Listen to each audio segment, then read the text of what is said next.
This episode contains material that may not be suitable for all listeners. Listener discretion is advised. In the morning of June 20th, 2001, Rusty Yates was sitting at work. He received a call from his wife, Andrea. All Andrea would state during the phone call was that he needed to come home right away.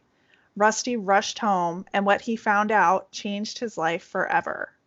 Andrea had drowned and killed all 5 of their children.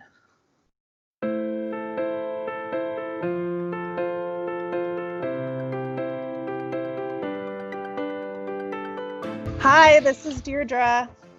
Hey, this is Mary. Welcome to the very first episode of Not Your Normal Murder. We're so excited to be with you guys right now. So you guys might remember me from Internet Sleuths. It's a podcast that I have been working on the past year. And then me and my sister thought it might be a really fun idea to start a new podcast together. I have a background in mental health. I actually have a doctorate in mental health nursing.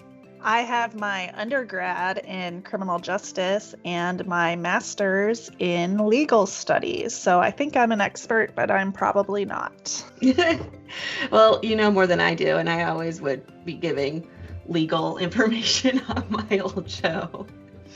Well, you know what's funny is like legal pertains so much to like whatever state you're in. And since I studied and then worked only in Illinois with my law stuff, I pretty much only know Illinois law. So I'm really lost whenever we do something in a different state. Yeah, it's very different everywhere you go. We've also both been obsessed with true crime our whole lives. I blame it on our mother. Those darn Poirot episodes. I know. It's always been something that's fascinated me probably since I was like 4 years old or 5 years old when the JonBenet Ramsey case happened.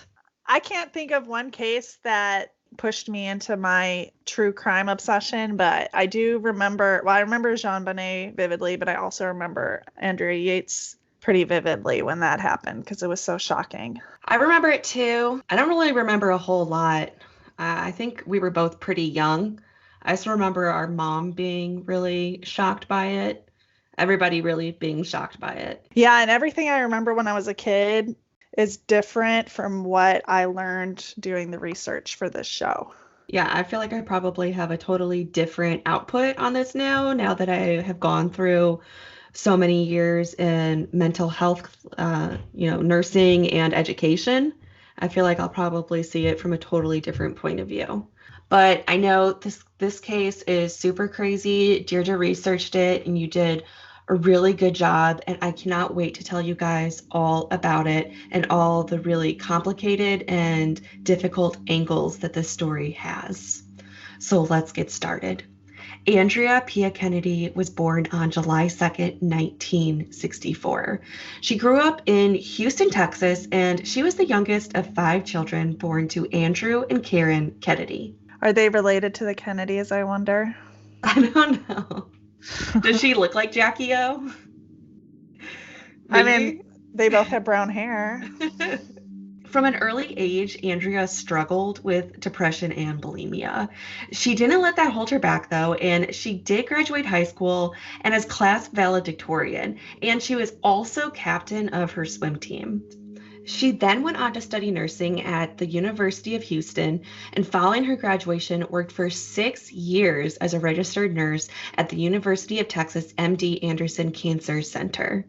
In 1989, when she was 25 years old, she met Rusty Yates and they started dating.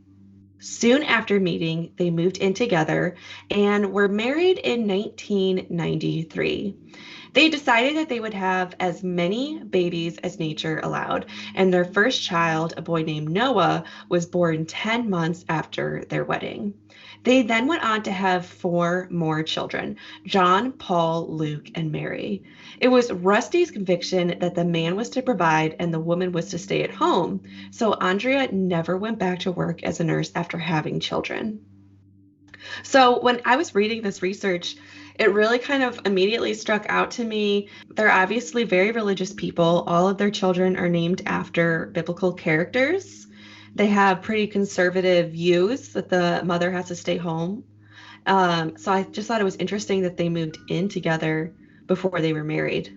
That did strike me as interesting when I was doing the research as well, because they lived together for a while. Not that there's anything wrong with that. I lived No. with my husband before we were married. It's unusual, just, if they're so strict after marriage with their religious views, that would be one thing that they weren't as strict on, I guess I could say.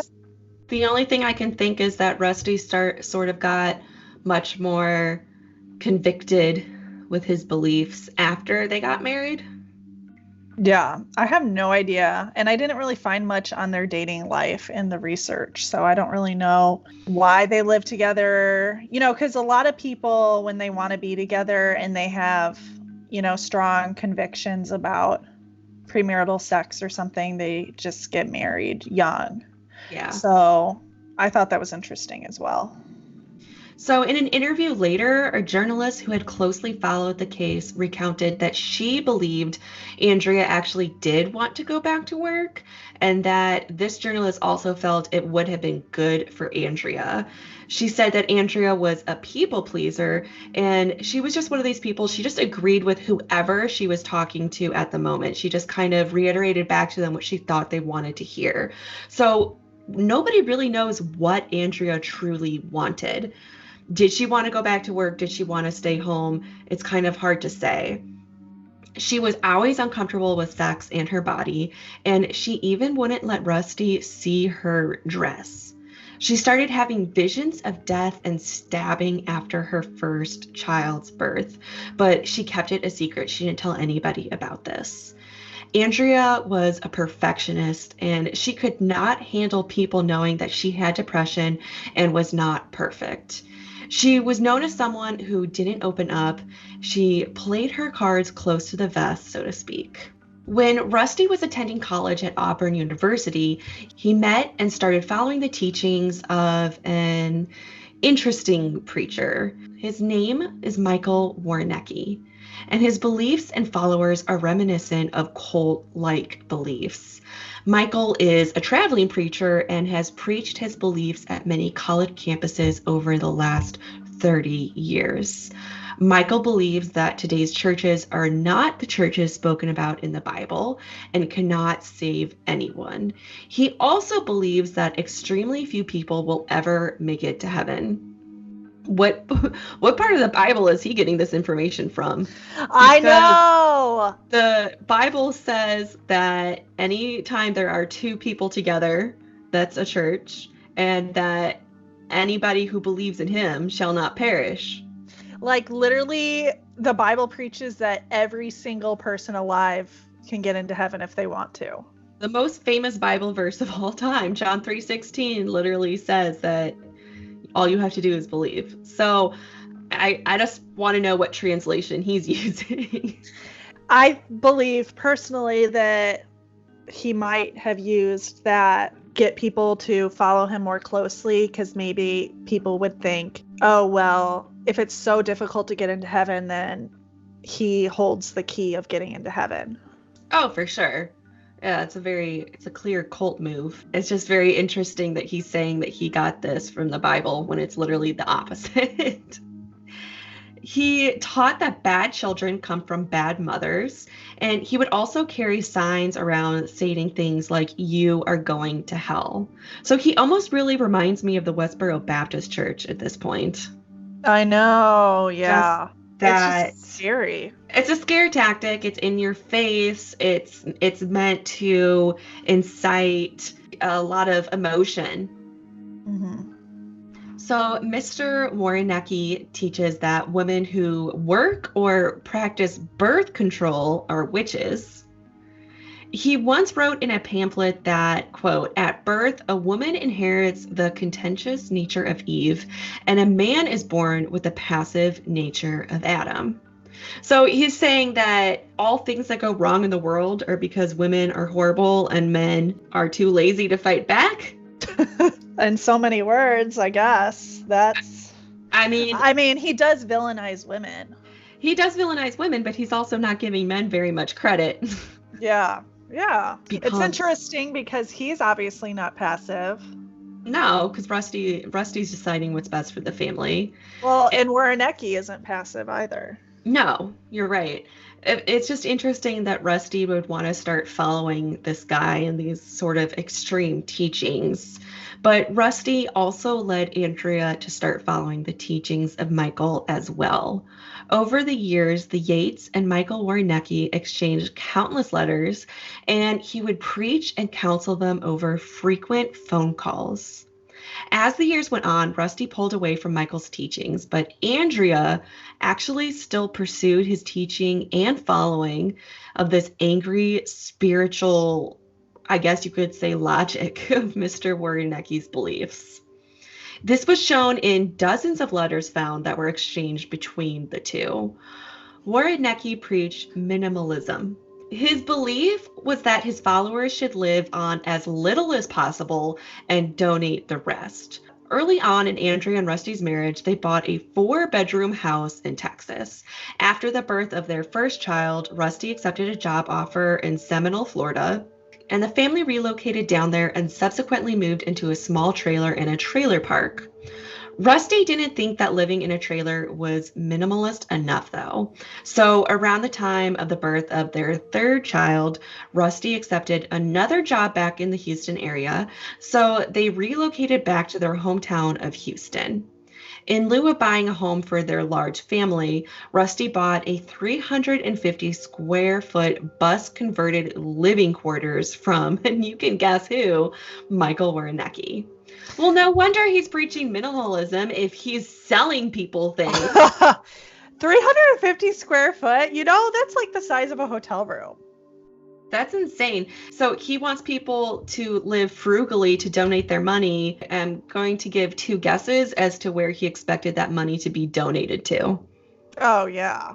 This reminds me of yesterday in the break room. I was watching an episode of Love It or List It, and this family had 7 kids.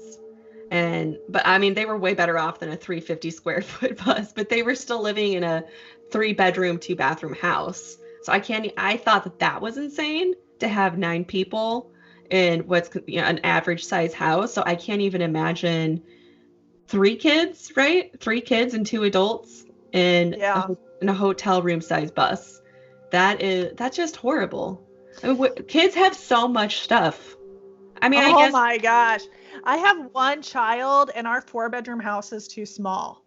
I mean, at least it feels that way. These kids probably didn't have that much stuff since their dad didn't believe in earthly possessions. But I mean, there's clothes, shoes, and if they were planning on having tons of kids, they weren't going to be getting rid of old clothes and shoes, So where did they put all this stuff? Like, this just really blows my mind. I just don't even understand where you would cook. Like, where would you have room to cook? Where would you have room to, I don't even know. Every little thing. You must have 1 pan, 1 pot, and you're cooking a full dinner for a full family with, that few of objects. That's just insane. I think even somebody that has a healthy mind would go bonkers living in a 350 square foot bus with 4 other living humans. And Andrea was struggling with this, and Andrea's brother knew that having the children back to back with no break and living in such a tiny space was taking a toll on Andrea. So at this time, Andrea's father's health was also starting to fail. Unfortunately, he had Alzheimer's, and Andrea was one of his main caregivers. Oh my God, the burnout for people helping people with Alzheimer's is unbelievable. I see it all the time in the mental health field. When you have a patient with Alzheimer's, their whole family is your patient because the burnout is just unbelievable. I mean, I don't speak from experience, but I can imagine, like, I take care of a toddler every day, and that's hard enough, like changing her diaper, giving her baths, feeding her, and she weighs 25 pounds. Could you imagine having to do that for an adult human? Yes. Who's probably fighting you? Yes. Like, I can't even imagine how difficult that would be. It's hard. So I can't even imagine what Andrea must have been going through at this time, because like we already said, after the birth of her first child, she was struggling with sort of psychotic thoughts And then she had 2 more children. It sounds like they moved a couple of times, which was really stressful. Her husband's away all the time at work. They're living in a bus, and now she has to take care of her dad, which on one hand is stressful because it's stressful that your father has Alzheimer's in general because it's a terminal illness. And then on the other hand, you're caring for him day in and day out. I mean, this woman she had no reprieve. Yeah. Oh my gosh. So the neighbors at the trailer park were starting to notice a decline in Andrea's mental status, and they actually talked to Rusty and asked him to get her some help. You can imagine how bad it must have been. I mean, think about yourself, how uncomfortable it would be to go to your neighbor's husband and say there's something wrong with your wife. Things would have to be really bad for you to feel comfortable enough to do that. I'm wondering what they saw. Probably just her being like not taking care of herself, I would imagine. Yeah, I'm just thinking of my own neighborhood and my own neighbors, and we hardly interact at all. So there must have been something. There must have been really something going on, that it was obvious to I mean, maybe they were close with their neighbors, but wow. So at the same time, also, Andrea was getting closer with Waranecki, and Rusty was actually still pulling away from the religion and the relationship with Waranecki. Waranecki was counseling Andrea privately and told her on one occasion that Andrea was evil and a woman's sole purpose was to serve men. In another instance, a letter found written by Waranecki to Andrea said, quote, "God knows how wicked you are," unquote. He wrote to her, quote, "You must accept the reality that your life is under the curse of sin and death. You are the daughter of Eve. You must become a daughter of the Most High," unquote. So obviously, this type of influence from someone she trusted really started to beat down on Andrea's already fragile psyche. She started to believe that she really was evil, and since her children came from her, they must be evil too. Despite living in tiny quarters and Andrea's history of depression, Rusty and Andrea decided to conceive their 4th child. Following Luke's birth, Andrea fell into an even deeper depression. One day, Andrea called Rusty at work and she told him that he needed to come home. She needed help. When he got home, he found her chewing on her fingers and she was just trembling and she was just like this ball of anxiety. She tells Rusty that she needs help. It was found that she was basically having a psychotic break. Rusty, instead of taking her to the hospital, he takes Andrea and the kids for a walk on the beach. The next day, he dropped her off and the kids at her mother's house. And that day, Andrea attempted suicide by taking an overdose of sedatives. She was rushed to a local hospital, but she was soon discharged before her symptoms had been taken care of because her insurance limited the number of days that they would pay for, and she had run out of those days. I just find it mind-boggling that she literally asks for help, calls him from work, tells him it can't even wait till the end of the day. He has to come home now. And he takes her to her mom's house and for a walk on the beach. Like, she was literally screaming for help. It's so sad. It's so sad because I mean, how much clearer could she possibly be? It makes me wonder, I mean, obviously he has a problem with mental health. I wonder if he believes that there's no such thing as mental illness, that it's just a challenge of your spirituality. But you can pray your way out of it. Yeah, I wonder what he was thinking, that he thought that this was a better solution.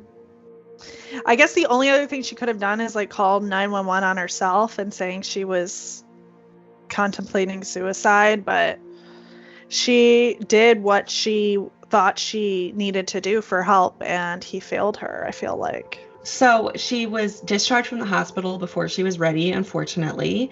She was prescribed antidepressants and sent home. And like many people who were discharged from the mental facility, she decided to not take them, and her mental health started to deteriorate again. And again, she attempted suicide, this time by holding a knife to her throat. She had been hearing voices, and the voices were telling her to get a knife. Rusty wrestled the knife away and took her back to the hospital. This time she was admitted into a private psychiatric center. She feared that her visions were predictions of violence. The doctors actually noted claw marks on her legs, which she stated were from herself clawing her legs, trying to hold herself back from going to hurt the children. She said that she had been attempting suicide to stop herself from killing her children.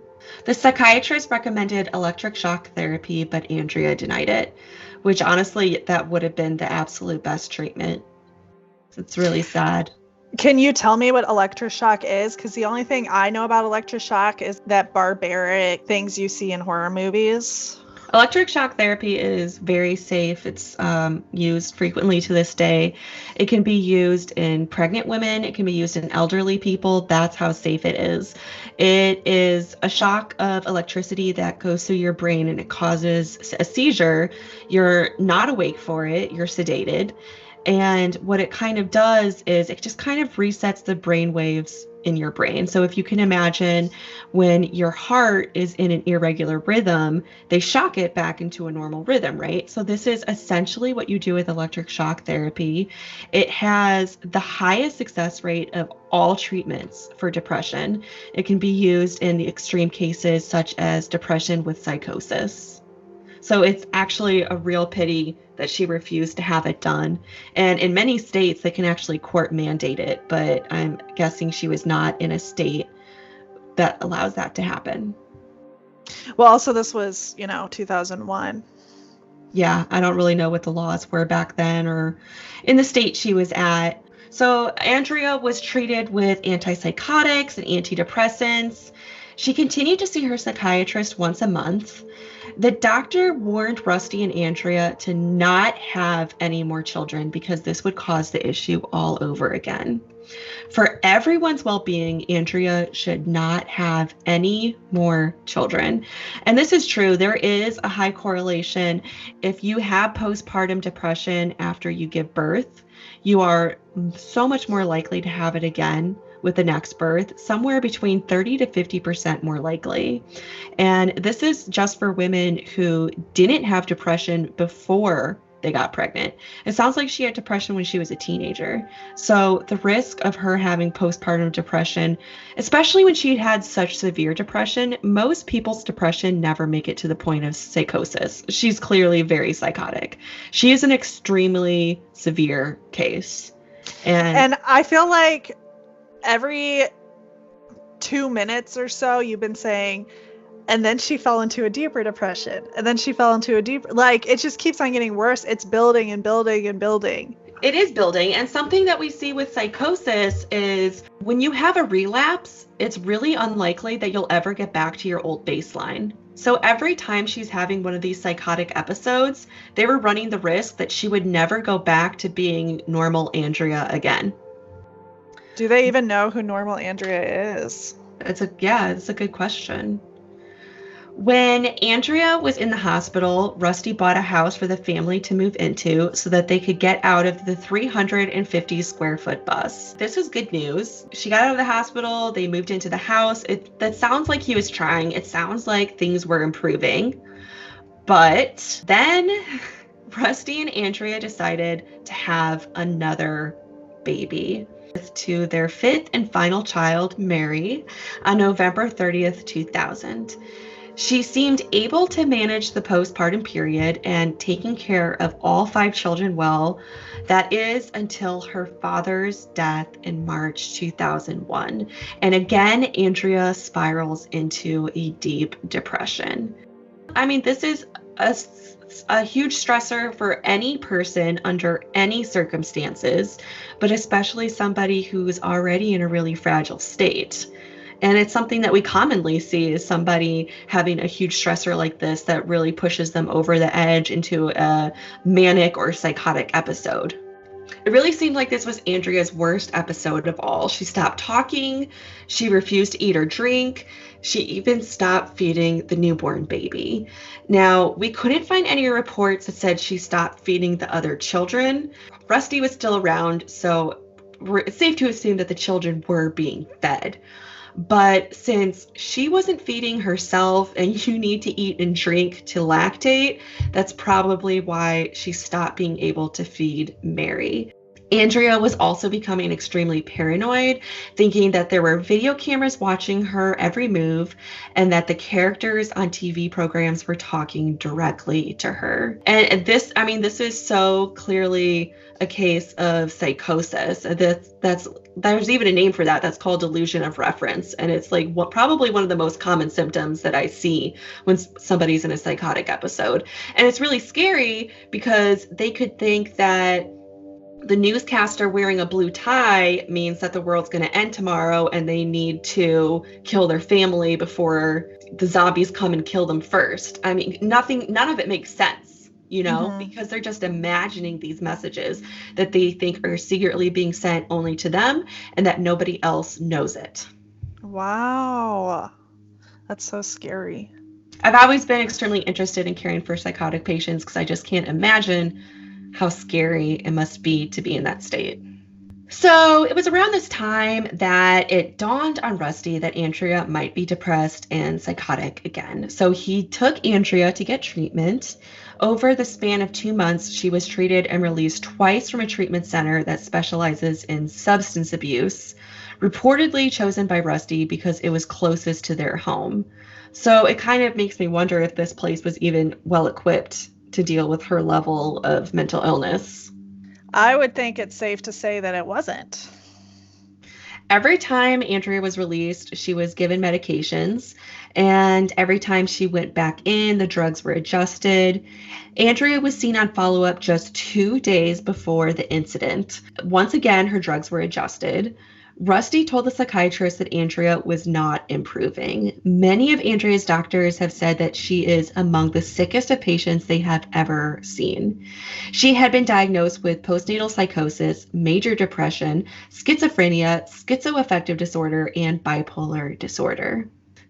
In the months before the murders, Andrea's mother-in-law had seen her fill up the bathtub in the middle of the day, saying that she did it just in case she needed it. On June 20th, 2001, Rusty left for work. The psychiatrist overseeing Andrea's care had warned Rusty to never leave Andrea alone and that she needed around-the-clock care and supervision. Rusty had arranged for his mother to arrive to the home 1 hour after he left to watch Andrea and the children.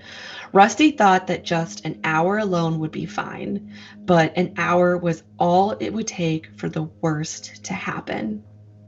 After Rusty left, Andrea filled the bathtub with water.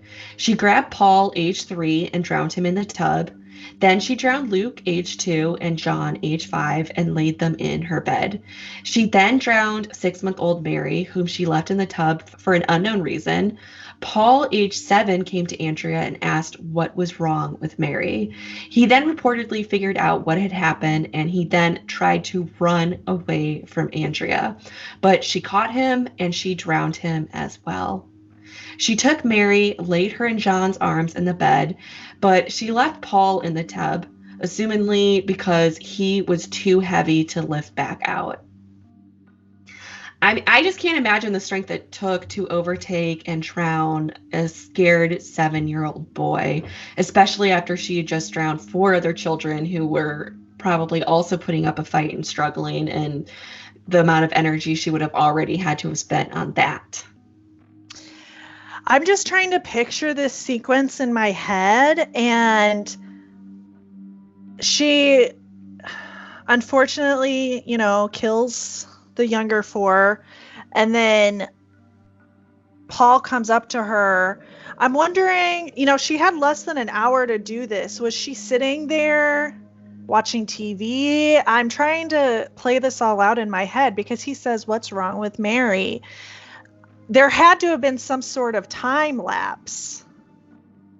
I just think it's very odd that she didn't drown the oldest first, because in other cases I have read about where people murder several children, they almost always do the oldest one first, because that's the one that's going to fight back or go alert the neighbors or go call 911, whatever could be done to stop it from happening, the oldest is most likely to do it. So every case I've ever looked at before, the oldest is always killed first. Well, we also have to remember that most likely they know this because of what she has told them. Oh, the yeah, police. for sure. So this might be what she remembers. If she was in some sort of psychotic break, I wonder if she doesn't remember everything accurately. No, probably not. Following the murder of all of her children, Andrea made the most calm 911 call I have ever heard. What's your name? What's the problem? I just needed to come. Is your husband there? No. What's the problem? I need him to come. I need to know why we're coming, ma'am. Is she there standing next to you? She? Are you having disturbance? Are you ill or what? Yes, I'm ill. You need an ambulance? No, I need a police officer. Send an ambulance. The operator kept asking Andrea what the problem was, and Andrea would just respond, "I need them to come." The operator asked if she needed an ambulance as well as police, and at first she said no to the ambulance, then changed her mind and told the operator to send the ambulance. It was after all of this that Andrea called Rusty and told him he needed to come home. The police arrived and asked Andrea what the reason was for them being called to her home. She told the police that she had killed her children. They took Andrea into custody. At the police station, she confessed to the crimes in a 17-minute confession. The day after the murders, Rusty made a statement to the media. Rusty expressed sympathy for Andrea. Among other things, Rusty stated, quote, "Is there anything I could have done?" I remember that from 18 years ago when he said that, because even as a 12-year-old child, I was thinking, yeah, there was something you could have done. That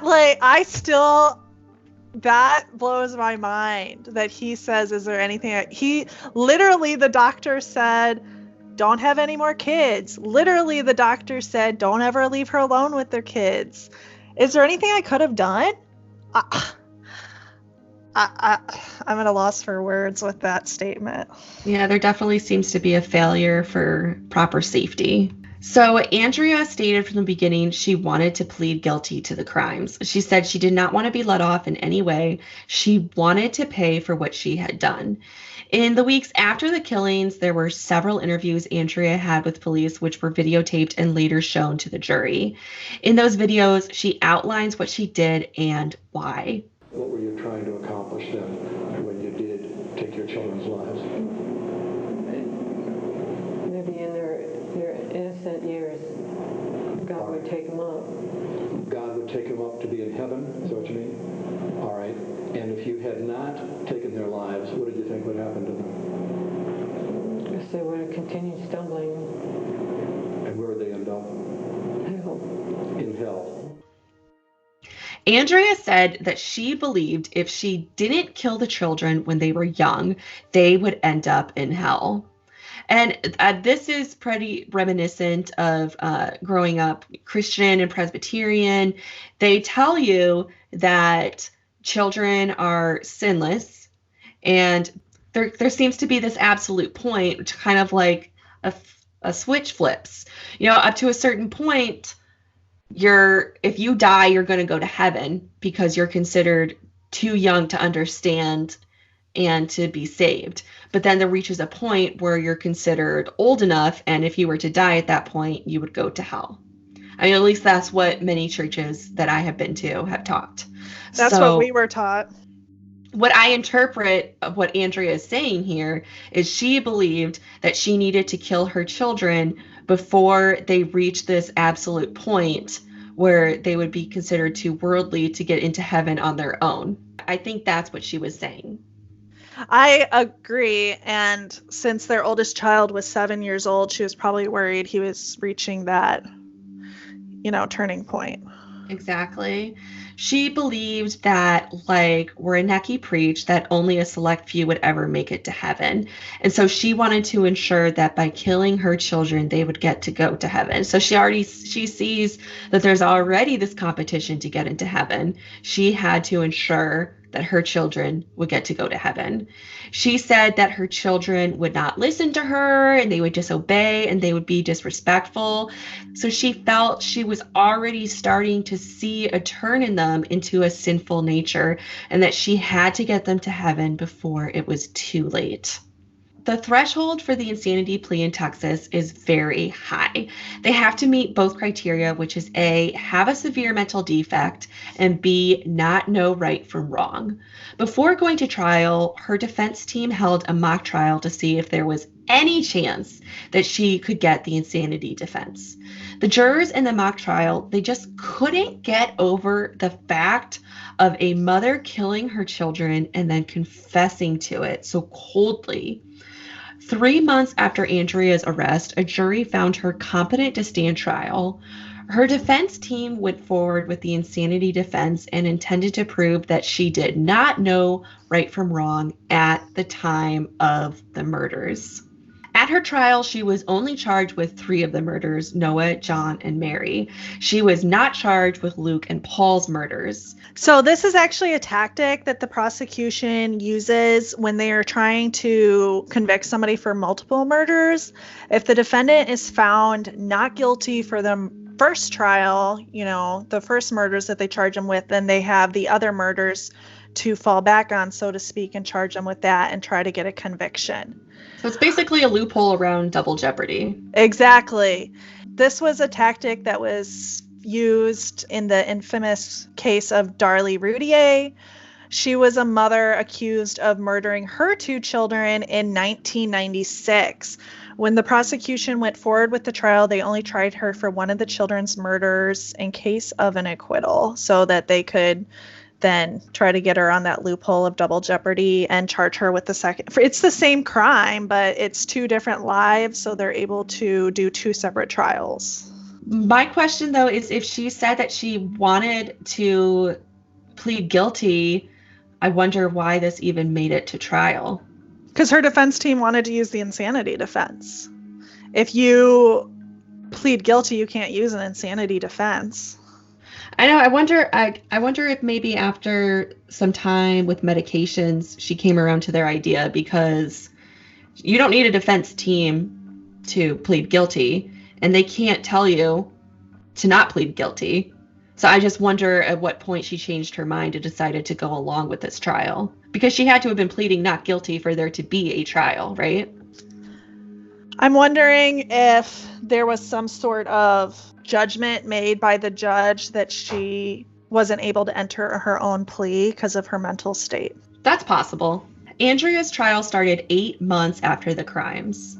The prosecution concentrated on the fact that Andrea chose a time of when to commit the murders. She purposely waited until she was alone to do it, which proves she knew it was wrong. And she waited for that perfect 1-hour window between the time Rusty left and her mother-in-law came over to commit the murders. The prosecutor in her case believed that she did know right from wrong, and this is because she quickly confessed to the killings, and she knew to wait until she was alone with the children to do it, to hide her wrongdoings. The prosecution also argued that Andrea methodically thought out the order of the killings and did them in a certain order to best achieve her goal. I don't know if I agree with that. Because I was going to say, I could argue the other way. Yeah, it doesn't make any sense the way she did it. Exactly. Why would you kill the strongest child last? Yeah, I don't think that makes any sense. But I think that really good lawyers can take any piece of evidence and argue it anyway. Very true. The premeditation also showed, in the prosecution's opinion, that she knew what she was doing was wrong. There was no argument from either side that Andrea was mentally ill. I mean, it was pretty obvious that she was mentally ill, but the defense argued that she was too mentally ill to know right from wrong. The defense would play for the jury parts of Andrea's taped interviews where she would talk about her paranoia and delusions, such as when the TV was talking directly to her. By the time Andrea's trial had started, she had been properly medicated and in care of a psychiatrist for 8 months, and she appeared to be completely mentally stable. So by the time Andrea's trial had started, she had been properly medicated and in care of a psychiatrist for 8 months. She seemed completely mentally stable. And I was thinking, that's great for her mental health. Don't get me wrong, that's absolutely wonderful. I'm wondering if it was bad for her case, because the jury saw a perfectly competent and stable woman at the defense table. I'm wondering if that weighed in on their minds, thinking, they're using the insanity defense, but she seems completely sane. Oh, wow, that's a good point. I hadn't even thought of that. I mean, I can imagine you're supposed to picture that this woman was so crazy that she didn't know right from wrong. She seems completely normal. It's not what you would imagine a crazy person to look like. But also, if she was completely insane in court, that would be completely distracting. I feel like she wouldn't even be able to appear in court if she was still mentally ill. No, and she wouldn't be able to take part in her own defense. Yeah. The case went to the jury for deliberation, and it reached a verdict pretty quickly in just 3.5 hours. And the verdict came back guilty of capital murder. Her verdict was read on the exact 1-year anniversary of the death of her father, which is arguably what set this whole thing in motion. So while the jury did reject the insanity plea, they also did reject the death sentence, and instead they sentenced Andrea to life in prison, being eligible for parole in 40 years. In 2005, an appellate court overturned Andrea's conviction. An expert witness for the prosecution, a psychiatrist by the name of Dr. Park Dietz, who has been a witness for many high-profile cases and was a consultant for the TV series Law & Order, admitted that he had given false testimony during Andrea's original trial. He stated he had watched an episode of Law & Order before the murders that Andrea had committed, where a woman drowned her 5 children and got off on the insanity plea. And he had mentioned this during his expert testimony during that first trial, inferring that this is where Andrea must have gotten the idea and planned to commit the murders, proving premeditation. The writers of Law & Order say that this episode doesn't even exist. In a prepared statement by Dr. Dietz, he said, quote, "My spontaneous recall about particular shows is admittedly imperfect." Wow, way to take absolutely no responsibility for that. That is, when I read this, I was like, are you kidding me? Like, he admits to giving false testimony, and he says, well, my memory's just not that great, sorry. Well, where did you confabulate this episode from then? Did you just completely make it up, or was this where did he come up with this idea? I mean, I almost wonder if he had some sort of bias. Yeah, at the very best, he has a terrible memory, and he did see this somewhere in a movie or a TV show somewhere sometime. But at the very worst, he's planting ideas into the jury's head. I would have to think that it wasn't callous, because this is so obviously easy to disprove. Yeah. There's no episode. I would hope that he wouldn't take that special of an interest in trying to sway the jury one way or another. But based on this false testimony, Andrea was given a new trial, and she once again entered a plea of not guilty by reason of insanity. And she was granted bail as long as she stayed at an inpatient mental health facility. On July 26, 2006, it took a jury 3 days this time to deliberate. They found that she did meet the criteria for insanity as outlined by Texas law, and she was found not guilty by reason of insanity. Andrea has since lived out her days in the mental health facility. Andrea's brother, Brian Kennedy, has stated that he is sure that not a day has gone by that Andrea hasn't thought about her 5 children and regretted what she has done. If they were alive today, all 5 children would now be adults. I really feel that she was criminally insane. I think that she understood that society had an idea of right and wrong, but she didn't think that was actually right and wrong. I have to agree with you. She obviously knew that if she did this right in front of Rusty's face, he would stop her. Yes, she Yeah, thought she it was. was She trying still to thought it was the protect right them. thing to do. Yeah, she was trying to protect her children in her sick mind. Yeah, and she knew the consequences because she immediately called the police and gave herself in. And obviously, it was a horrible, horrible, terrible tragedy. But mothers do what they think is the best thing for their children. And in that moment of insanity and voices in her head, she thought that this was the right thing to do for her children. It's just such a tragedy that it wasn't able to be prevented.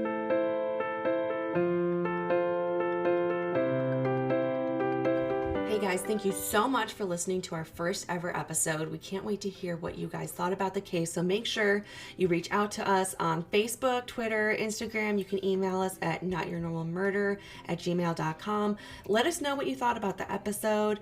And if you have any further suggestions for future episodes, make sure to send those to us too. And we'll see you again next week.